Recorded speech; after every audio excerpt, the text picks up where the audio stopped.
Well, I found out if you don't like Watchmen, you're an ist or an ism. I guess that's me. Jackasses. I can't believe he said that.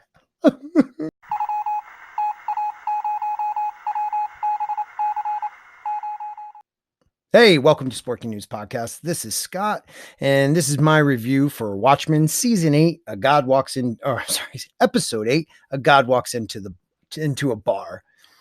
Who cares, really? Who cares? This show is horrible.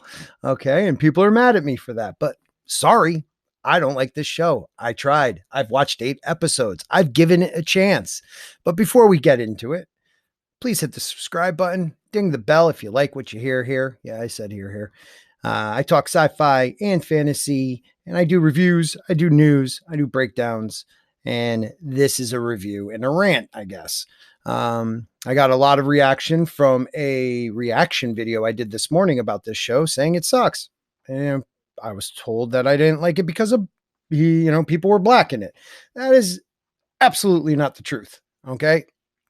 Now, I'll tell you why I don't like this. They took a franchise. We'll call it a franchise. It's a comic book. It was a movie, so I guess you can consider it a franchise. And they shit all over it. Even me, a casual fan who read it once back in the early 90s as a high school kid, saw the movie a handful of times, can tell you this show is a ripoff. Okay. Their version of Dr. Manhattan makes him kind of dumb, like innocently dumb. And I find that stupid. Okay. At least in the movie, he was a god, omnipotent is the word. I stutter. And this show made him kind of ignorant to things. And I found that dumb. Also, the show is called Watchmen. And all we are doing is watching one woman. And that's it. I mean, we're not even watching a group. It's not even more than one story, really. We had one breakaway, and that was about Mirror Ball Guy. And that was a great episode. Not because he was white, not because because it was talking about the racist, but it was because it advanced the plot. We found out what was going on. Now, this episode did advance the plot somewhat, but I don't follow it. I don't enjoy it. I was a little harsh. Regina King, I've watched her in other shows. I think she's a great actress. I think she's not. Okay. The guy who plays Calvin, I think he's excellent. As Dr. Manhattan, though, no. Okay. And so on and so forth. I mean, Adrian Vient, I can't stand the way he's being played. I can't stand it. So let's just go through this show real quick. We start out Eddie's Bar, Saigon, memory berry, nostalgia. Okay. And we go into the bar, and there is 2009, I believe. That is Angela sitting at the bar. She's a cop in Saigon, drinking a beer alone. And before we enter the bar, a man in a suit with blue hands picks up a Dr. Manhattan mask, puts it on, walks into the bar. It was a festival. Now, if we go back to last episode where we find out Angela's parents died at that festival 20 years prior, I believe, it was the anniversary of. So this was a Dr. Manhattan festival in Saigon. Her parents were killed by a suicide bomber, and she's drinking, alone. So he walks up and says, "Will you go out on a date with me?" And this whole episode is him trying to talk her into going out on a date with him.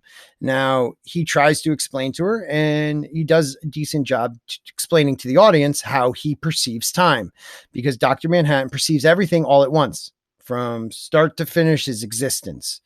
But yet there are moments where when I first watched it, like he tells her when he first walks in, "If I know why you're here, let me sit down." And she says, "Okay." And he goes, you are commiserating, whatever you call it, celebrating, I guess, the anniversary of your parents' death. And she's like, "Sit down." And then later on in the episode, she says, "This is the anniversary of my parents' death, but you knew that," because he responded, "Your parents died 20 years ago?"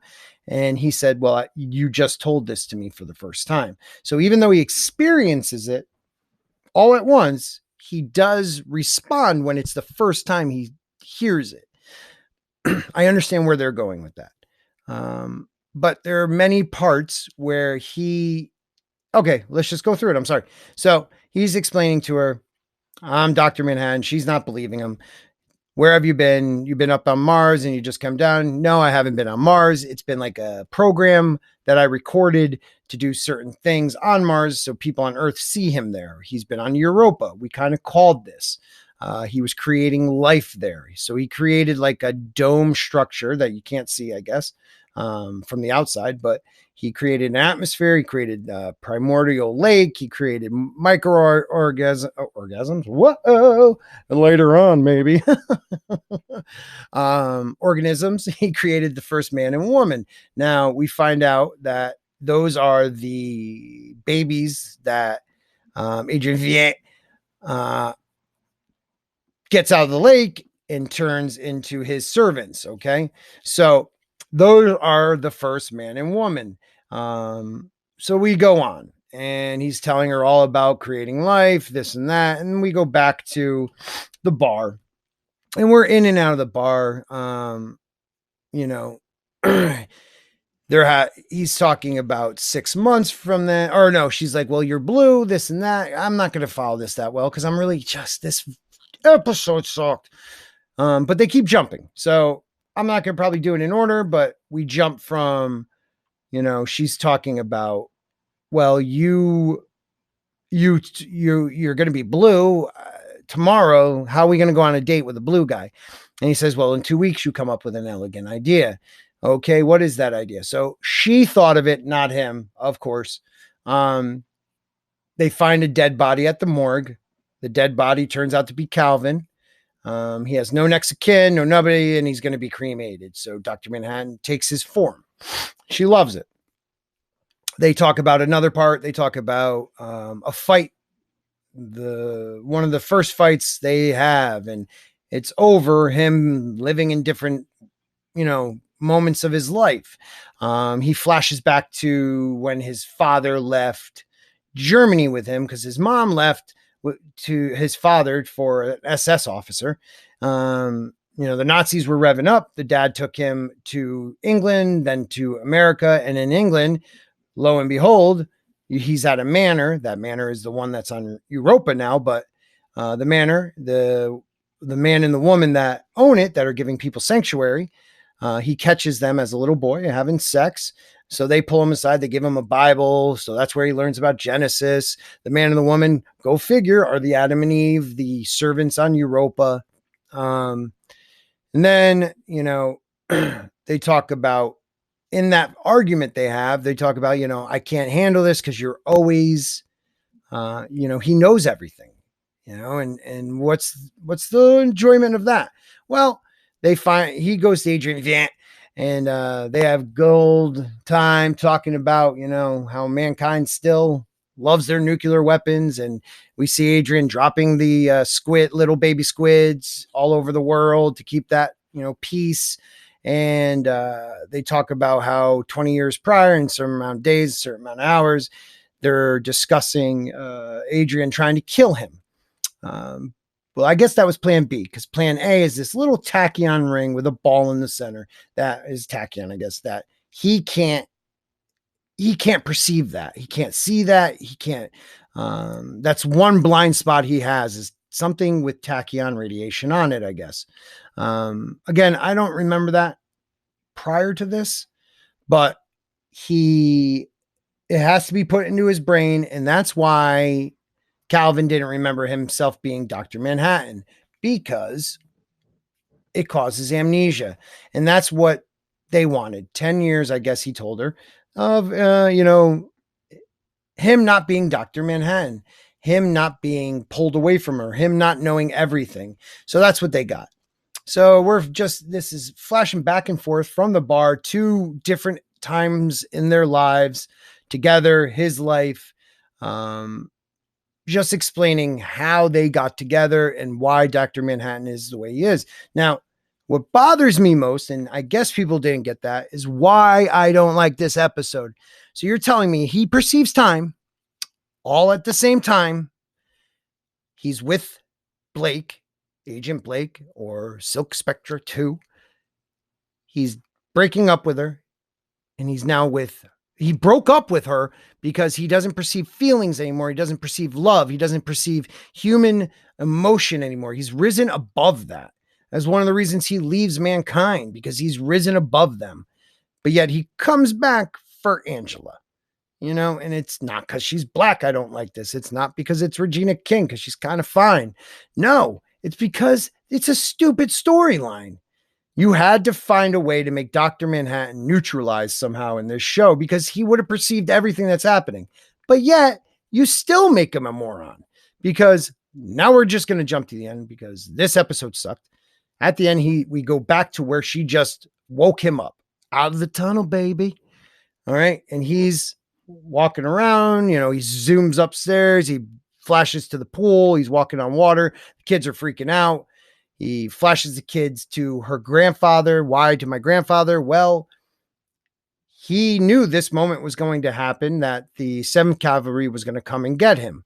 They have a tachyon cannon. They're going to forcibly teleport him somewhere. So to protect the children that he knew he was going to have, he met with the grandfather 10 years prior to that thing going into his head, or 10 years before it got pulled out, actually, before they actually put it in his head. He brought this to the grandfather's attention. So he didn't know he had a granddaughter. This is how the ball got rolling. And because he was perceiving things at the same exact time, Angela asked, because they were in the future and in the past, why did my grandfather kill Judd Crawford? So Dr. Manhattan asks him, because he is in every moment at the same time. He didn't know who he was. It's because of Angela asking that question. He killed him because he had, he was part of the 7th Cavalry. He thought he had the KKK outfit.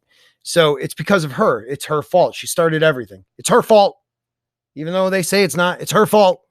So we flash back to the future now. Now we're just in the future. Kids are safe. He goes in the house. Everything's floating around him. The CGI wasn't bad. He's making waffles. The eggs come across. Now there's a part in the bar where he creates an egg, and she asks, if you want to be human, can you give your powers to someone? Because they were talking about having children, and he's like, I would never do that without somebody's consent. Give them my power. And she said, well, you could do that. And he says, I guess if I created something and they eat it, they could take my powers. So that's very basic how I just put it. But he explains that, yes, he could probably transfer his powers somehow. Now, this tachyon cannon is taking him because we found out in the last episode, that Senator wants to become Dr. Manhattan. So they're going to try to extract his power. Okay, so we're back at the house. The eggs, she slams the eggs for the waffles. And he tells her, look, this is going to happen. You're going to try to save me. You're going to fail, and they're going to take me. I told you this is going to end in tragedy. Well, she realizes, because he tells her they're outside, she goes out with her gun, bam, bam, bam, bam, bam, starts killing off a lot of dudes. She's like 007 style, but she's now point blank. One of them ripped it. I mean, she's surrounded. She's about to get killed. And he walks out with the wave of the hand and just starts incinerating them. Okay. Awesome scene. So she gets out and like, see, we won. And he goes, I'm sorry, Angela, we didn't. And a dude he let live gets up and shoots him. So Dr. Manhattan wanted to get caught. Okay. He had to want to get caught because he knew this was going to happen. It wasn't like he was saving her because a man can't save a woman, even though he kind of did.